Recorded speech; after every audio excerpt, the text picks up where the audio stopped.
Doctor Strange in the Multiverse of Madness and Spider-Man trilogy director Sam Raimi has shared some insight into the dark side of Doctor Strange and teasing his return.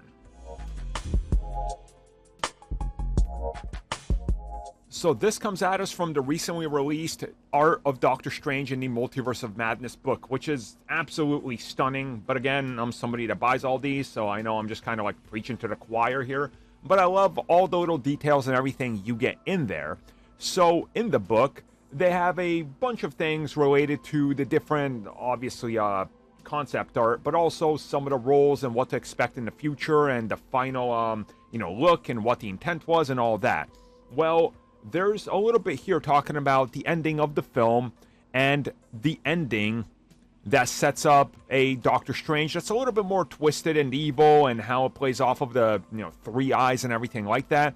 And he said that if you look at what they did with that, a character that's in a war with himself, that's very much secluded, that's isolated, that's miserable, that this is going to put a lot of strain on his well-being, his mental status, and who he is. And some of this is naturally going to affect the other Doctor Strange, especially with what we see at the end, again, with the three eyes. And in the description, Sam Raimi says that the reason that they left him the way they did at the end of the second film is because they want to explore that conflict, how it's pulling on Doctor Strange and what it means for him. So it does sound like that we're getting back to that, hey, Doctor Strange still can't be happy. He's got to be tormented one way or another.